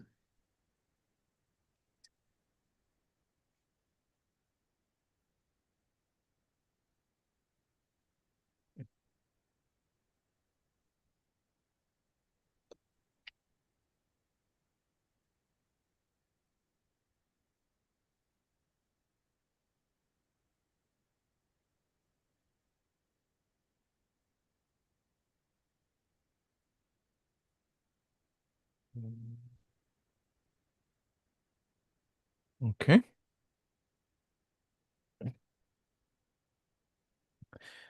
Nature of mantra. Mantra is sound vibrations presented to the human race as Sanskrit letters. Words and combination of words, all expressing the will of God through its many names of God. All sound comes from the first spoken word, from the superior being, the absolute God.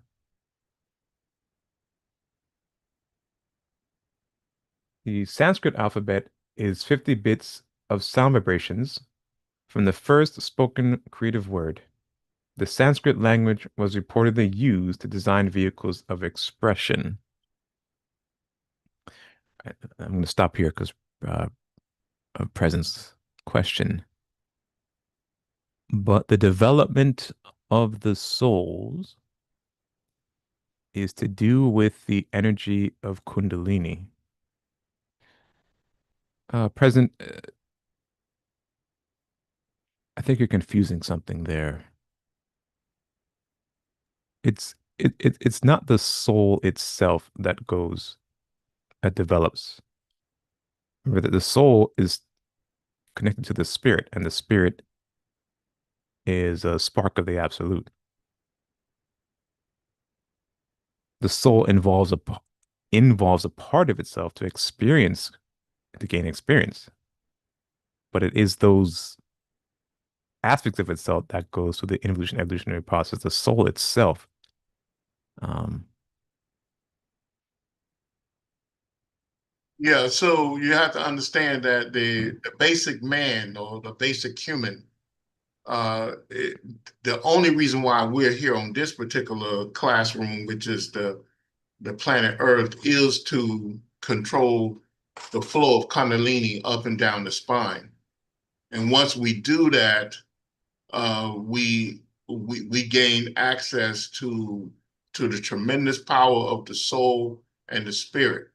Because the soul itself is like a background operating system, if you can think about it. The soul is connected to to the knowledge and power of the spirit, but it's restricted karmically.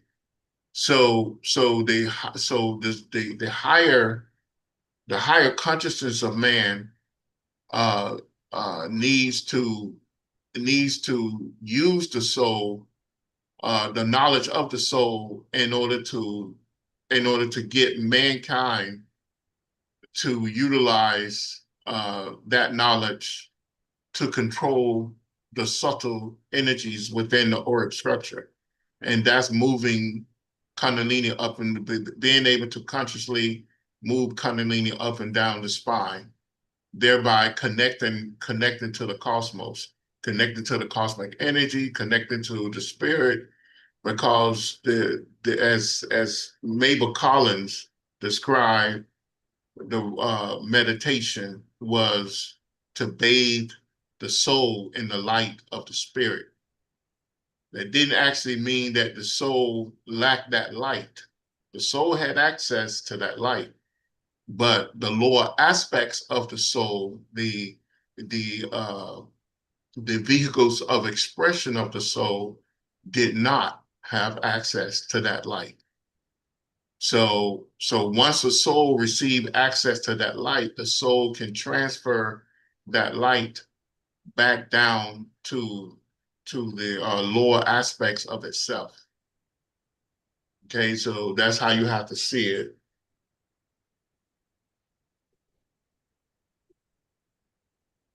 So, but yes, the soul, you have the spirit, then you have the soul. The soul has several aspects to it. Part of the soul never separate itself from the spirit, because the soul is created from the spirit, and the soul has the highest manifested materia in the universe. And then the soul separates, the soul takes a part of itself, it makes two or three aspects of itself in order to carry out the directives of the spirit, which is involving itself and placing a part of itself in a reincarnation cycle. And then that physical material that's being reincarnated over and over and over, it needs to tap into the Shakti power that have turned to the power we call Kundalini, and move that up and down the Brahmanati within Shushana in order to control our destiny.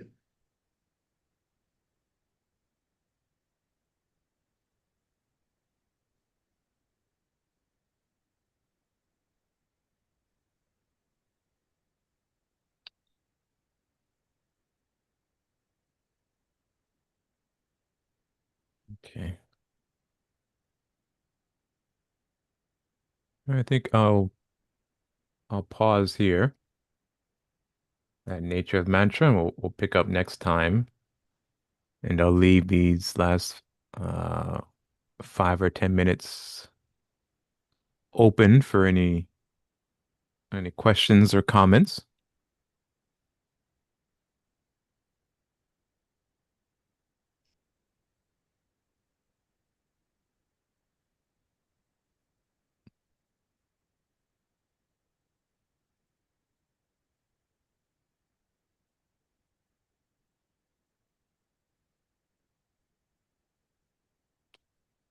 Let me jump over into YouTube and pull up our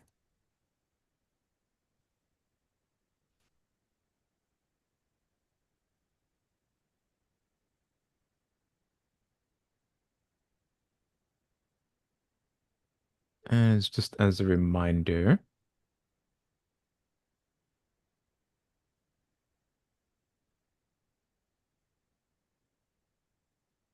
on our YouTube channel under playlists,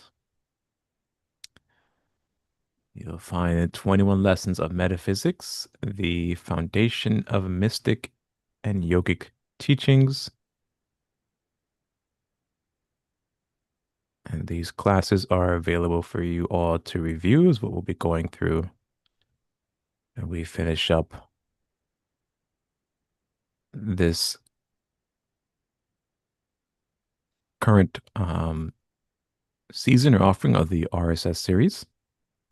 There is this class here, Q&A on Brahmacharya. That was given 11 years ago. It was a big topic then. It's still a big topic now. So much so that an entire open discussion class is devoted to it. You can take a look at that as well. Take any notes and come back with any comments or questions you have. As you're working through this playlist, since I'm looking at it through as Mystic Knowledge, I see all the videos, but some of them may be private to you guys.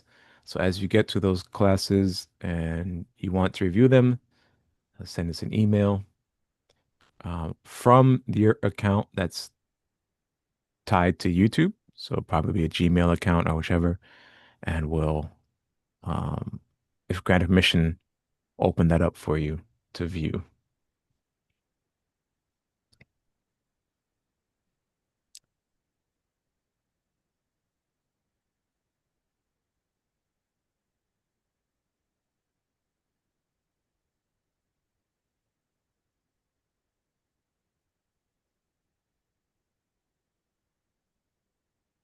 Okay, a comment here. I see. So without the control of Kundalini, we cannot connect. Yes, that clarifies it. Thank you.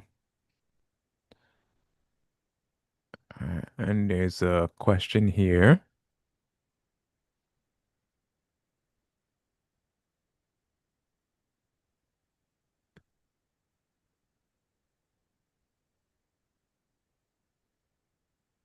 Do you think that someone can achieve their mission in life without being spiritually awakened?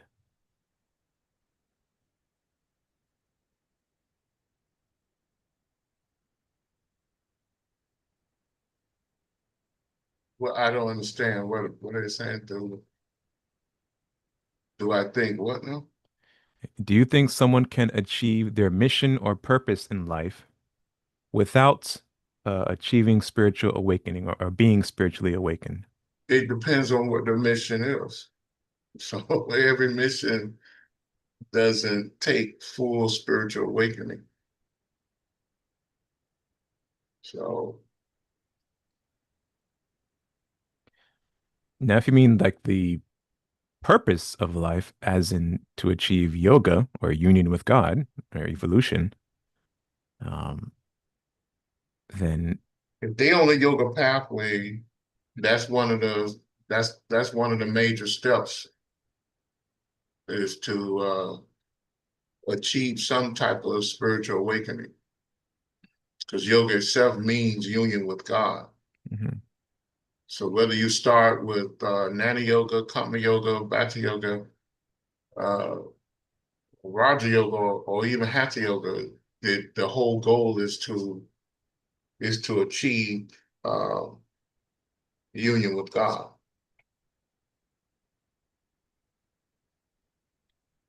And then they have a follow-up question. It says, are we doomed to reincarnate until we awaken spiritually?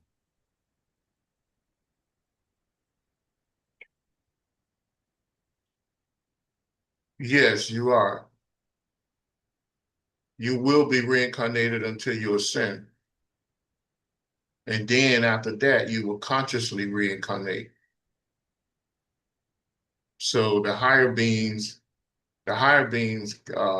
they take on the materia of the universe and build their bodies and use that materia until as long as karma will allow them to use it. And then they discard that material so that material can gain experience somewhere else, and they build themselves another body and use that to, or they may take the same material and vibrate it to a different level of existence or a higher capacity to extend it. It's the same way we could take water and turn water into vapor, or we could turn water into ice. So, but it can only stay there under certain conditions. So it's the same way as we gain control over all the elements and the Kundalini within the body in order to, because Kundalini help us mold and shape the elements of the body, the which is the mind, the energy, the physical material. Once we gain control over Kundalini, we can mold and shape these things, and then we can actually ascend, go through ascension, and become cosmic avatars. And then your reincarnation cycle is consciously done.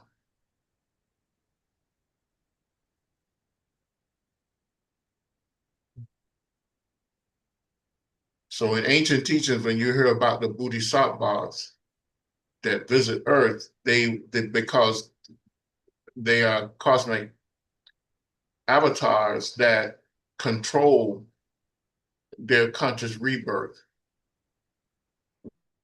wherever they want to, as long as karma permit them to do so.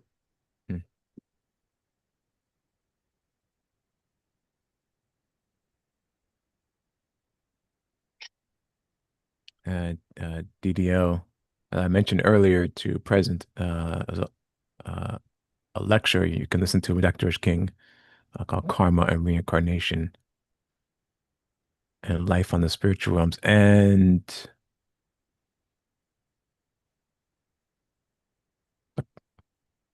is it called the Cosmic Plan? Yeah, the Cosmic Plan is what that lecture. Speaking of what, I was just listening to the cosmic. He in that lecture, Dr. George King gives a brief history of humanity, Right. and then goes into the um, the workings and machinations of the great ones and how um, it's everything is coming together for the fulfillment of the cosmic plan, which is the both the advancement and enlightenment of humanity, as well as the Mother Earth in which we currently reside, and many other aspects. It's a very good lecture. If you send us an email or talk to me later, I'll talk to you about it more. Present has a question. Is mantra more effective than sitting in silence, concentration, to unblock the nadis? Yeah, it's a more effective way of doing it. But let me tell you also, mantra is once you begin to chant mantra, you'll realize the significance of sitting in silence as well. So because your supra conscious mind that's controlled by the soul itself chants a mantra 21,600 times a day. And that's what keep you locked into the physical body, the astral body, the etheric body, or the auric body. So on various realms of existence. So in other words, your breath, your inhale and exhale is a mantra. Okay, so when you really get into mantra, you'll understand the significance of mantra. Mantra codes the body to the point where it actually burn up negative karma. In some of the ancient texts, it say it burns the sins of man. And when you chant mantra enough, you can begin to raise Kundalini, because Kundalini Kundalini is sound, energy, and light. And the driving force is that sound. That's why on every chakra you'll see you'll see different levels of sound represented when they try to describe it. They describe because it's the Kundalini is traveling on a sound wave, and when that sound wave can be controlled, it activates the chakra. But how does it activate the chakra? Through the seed mantras or petals. Once you obtain concentration, contemplation, meditation, you have to meditate on each petal. And then that chakra is activated, and you can open that chakra and close that chakra at will. But usually as Dr. Jones King told us, it takes the ability to shrink 12 hours into a few minutes of 12 hours of concentration into a few minutes of time in order to do that.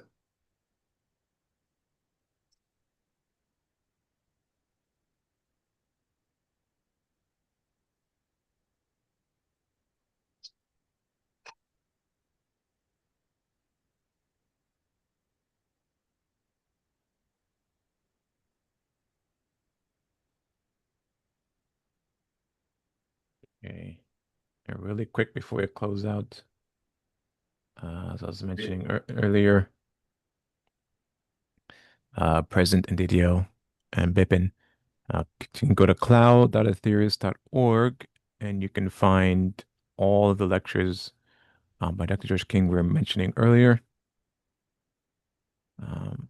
These three here, Levels of Consciousness, Part 1, The Spirit World, which is part of one of the ones I recommended earlier. How to Reveal Clairvoyant Powers and Man's Mind. These three are you can listen to for free. But with Levels of Consciousness, The Spirit World, and Karma and Reincarnation, this is another lecture. The question that you had earlier, President, about twin souls, we talked about soulmates. This is another lecture by Dr. George King you can listen to with information on that. And here's the Cosmic Plan. DDL, you can contact me later and we'll describe that for you. And a couple others as well, along with the Cosmic Plan and the Spiritual Energy Crisis. That's a very good one. And two others. The Spiritual Path is the most important thing in your life. That's a short one, 28 minutes. I'd highly recommend that one. And another short one, 36 minutes, Keys to Your Spiritual Progress. So I'd highly recommend those lectures as well as all of Dr. King's lectures. If with one subscription to the Ethereus Cloud, you can listen to all of his lectures that are available here, as well as several transmissions as many times as you want. All right. So are there any final questions and comments before we close out today's session?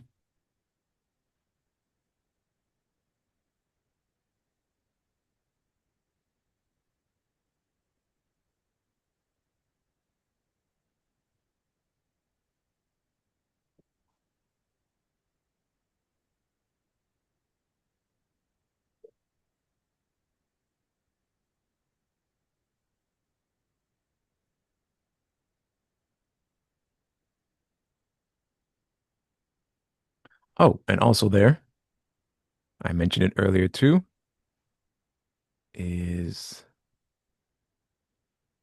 12blessings.org and our website, mysticknowledge.org.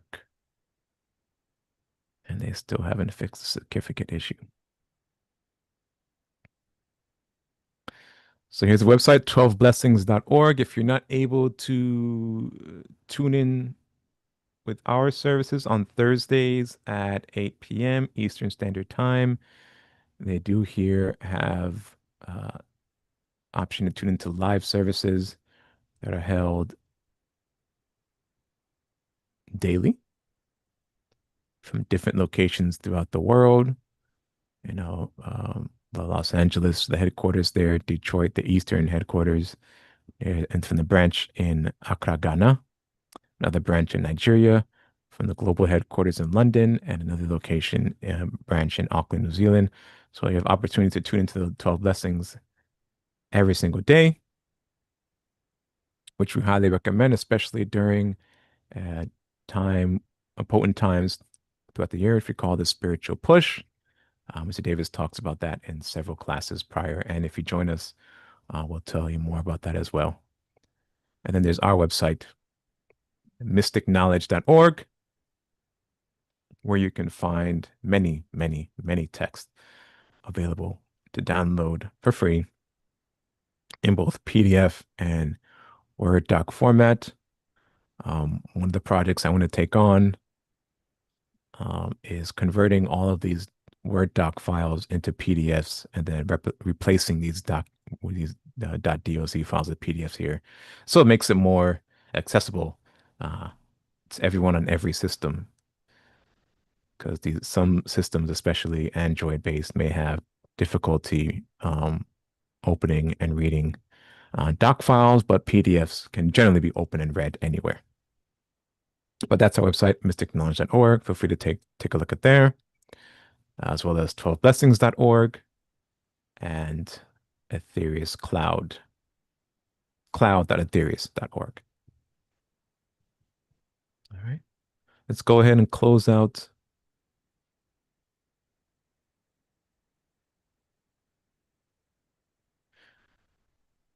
How many times should you do pranayama per day?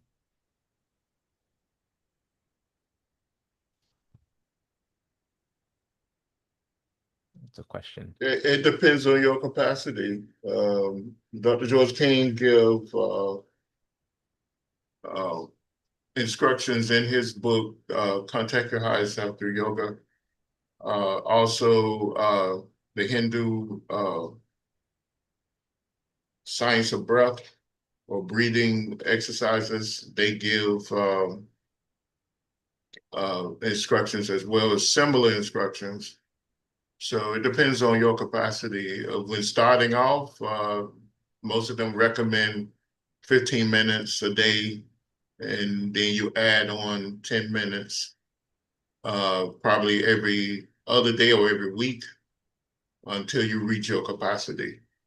But that depends on you. And also, before you do your one book recommends, or one teacher recommends 2 hours to fast for 2 hours before.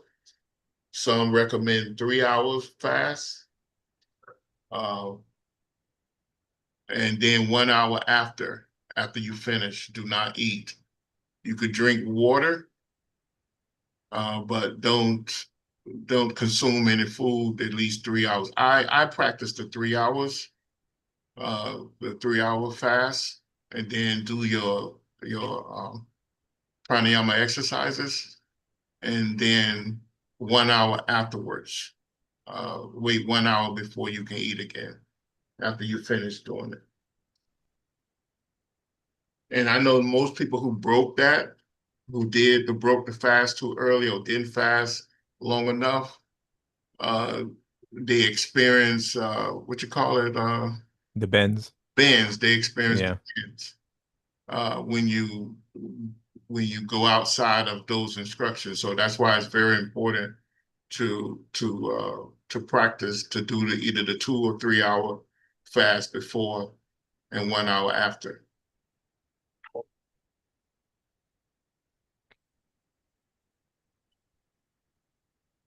Right.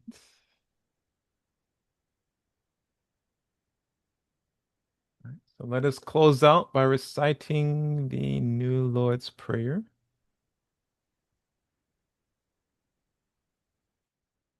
Well, with reciting the Lord's Prayer.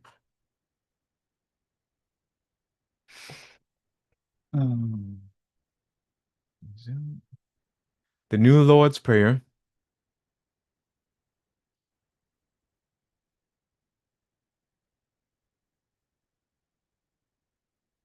O divine and wondrous Spirit, O everlasting Lord of hosts, send forth now through me thy great and lasting power, allow me, Almighty God, the lasting privilege of radiating to all the world thy great love, so that those who suffer may be given the power and energy to rise above their weaknesses. Almighty God, in great humility do I ask you to send forth your power, to give to me this great lasting privilege of being a channel, so that my suffering brothers may be helped and guided and healed and lifted into thy light, so that they who know not may look up, and in doing so receive to their higher selves your divine counsel. Almighty God, this day have you granted me a divine privilege. I ask you now to give to me the strength, so that never again will I turn from my inner vision of you. O great peace, great peace, great peace. In praise of your greatness, O God, doth my soul sing, granted energy to sing on forever and forever.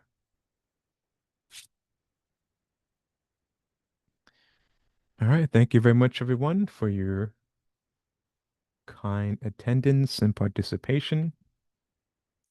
Again, if you have any questions or comments, you can feel free to email us at our website, Mystic Knowledge Center, all one word, at gmail.com. And thanks again for your attendance. And thank you to the Divas for holding up on the storm and allowing me to finish class. We should have another session next week. Stay tuned to Meetup and to your email for that announcement. All right, have a wonderful week, and we'll talk to you next time. Take care.